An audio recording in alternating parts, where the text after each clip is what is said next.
Puss in Boots.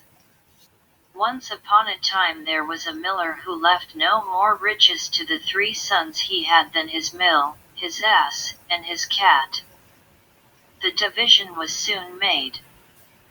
Neither the lawyer nor the attorney was sent, for they would soon have eaten up all the poor property.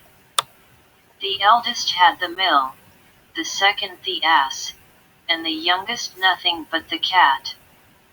The youngest was quite unhappy at having so poor a share.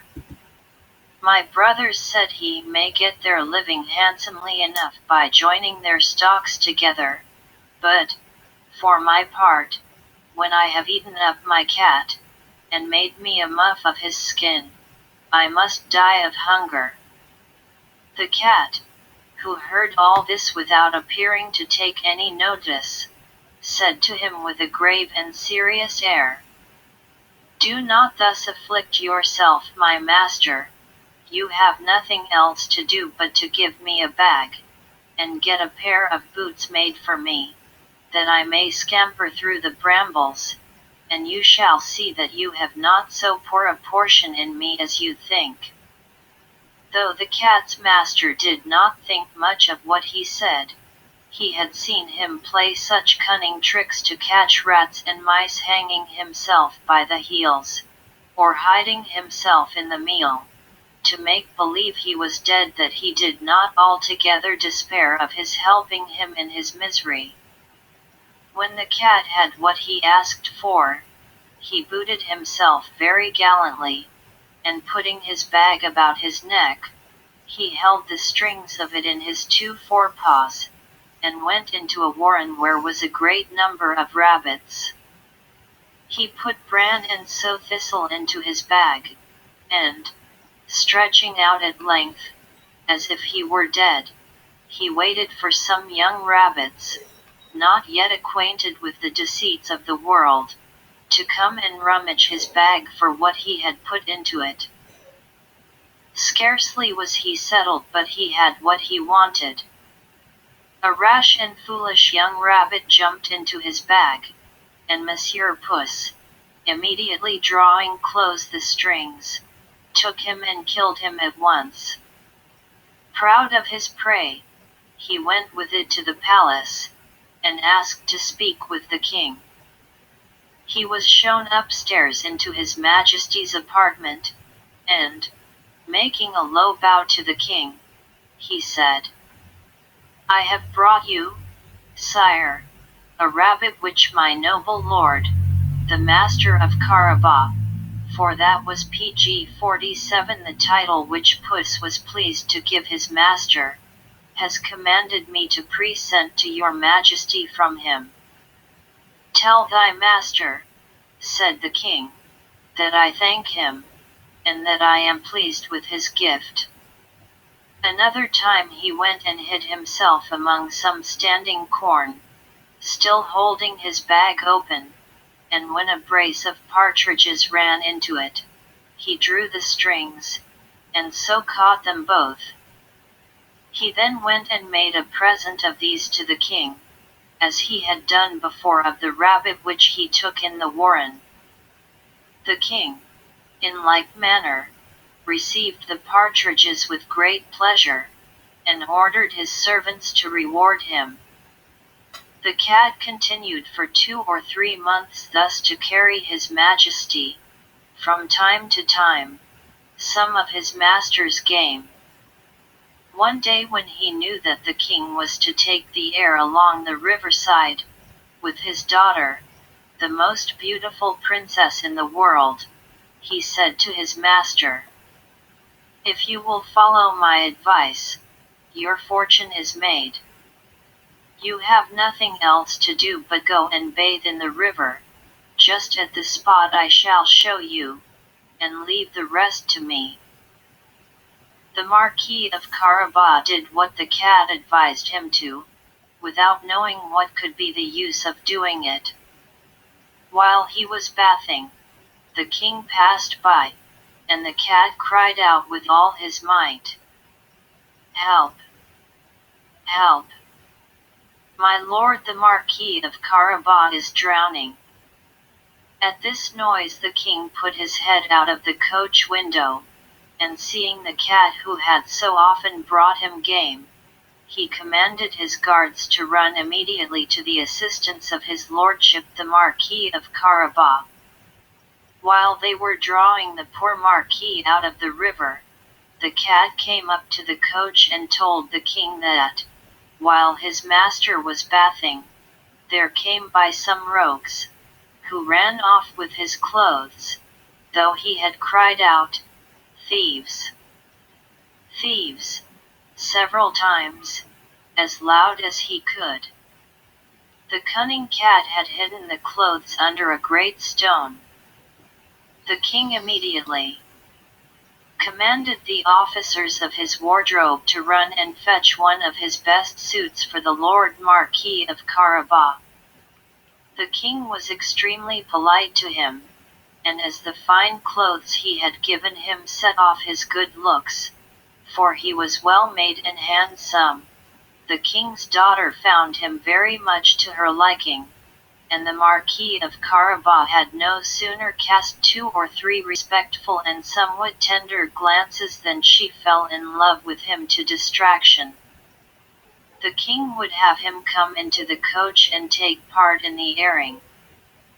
The cat, overjoyed to see his plan begin to succeed, marched on before, and, meeting with some countrymen, who were mowing a meadow, he said to them, "Good people, you who are mowing, if you do not tell the king that the meadow you mow belongs to my lord Marquis of Carabas, you shall be chopped as small as herbs for the pot." The king did not fail to ask the mowers to whom the meadow they were mowing belonged. "To my lord Marquis of Carabas," answered they all together, for the cat's threat had made them afraid. "You have a good property there," said the king to the Marquis of Carabas. "You see, sire," said the Marquis, "this is a meadow which never fails to yield a plentiful harvest every year." The master cat, who went still on before, met with some reapers, and said to them, "Good people, you who are reaping, if you do not say that all this corn belongs to the Marquis of Carabas, you shall be chopped as small as herbs for the pot." The king, who passed by a moment after, wished to know to whom belonged all that corn, which he then saw. "To my lord Marquis of Carabas," replied the reapers, and the king was very well pleased with it, as well as the Marquis, whom he congratulated thereupon. The master cat, who went always before, said the same thing to all he met, and the PG-51 king was astonished at the vast estates of my lord Marquis of Carabas. Monsieur Puss came at last to a stately castle, the master of which was an ogre, the richest ever known, for all the lands which the king had then passed through belonged to this castle. The cat, who had taken care to inform himself who this ogre was and what he could do, asked to speak with him, saying he could not pass so near his castle without having the honor of paying his respects to him. The ogre received him as civilly as an ogre could do, and made him sit down. "I have been assured," said the cat, "that you have the gift of being able to change yourself into all sorts of creatures you have a mind to, that you can, for example, transform yourself into a lion, or elephant, and the like." "That is true," answered the ogre, roughly, "and to convince you, you shall see me now become a lion." Puss was so terrified at the sight of a lion so near him that he immediately climbed into the gutter, not without much trouble and danger, because of his boots, which were of no use at all to him for walking upon the tiles. A little while after, when Puss saw that the ogre had resumed his natural form, he came down, and owned he had been very much frightened. "I have, moreover, been informed," said the cat, "but I know not how to believe it, that you have also the power to take on you the shape of the smallest animals, for example, to change yourself into a rat or a mouse, but I must own to you I take this to be impossible." "Impossible!" cried the ogre, "you shall see." And at the same time he changed himself into a mouse, and began to run about the floor. Puss no sooner perceived this than he fell upon him and ate him up.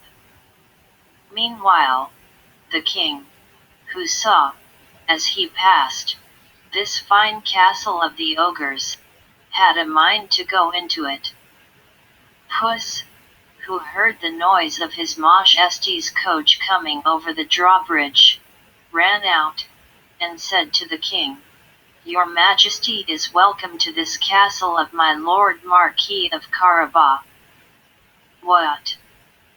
My Lord Marquis?" cried the king, "and does this castle also belong to you? There can be nothing finer than this courtyard and all the stately buildings which surround it. Let us see the interior, if you please." The Marquis gave his hand to the young princess, and followed the king, who went first. They passed into the great hall, where they found a magnificent collation, which the ogre had prepared for his friends, who were that very day to visit him, but dared not to enter, knowing the king was there. His Majesty, charmed with the good qualities of my Lord of Carabas, as was also his daughter, who had fallen violently in love with him, and seeing the vast estate he possessed, said to him, "It will be owing to yourself only, my Lord Marquis, if you are not my son-in-law."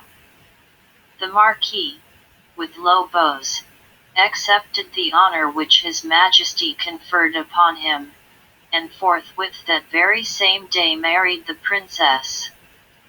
Puss became a great lord, and never ran after mice any more except for his diversion.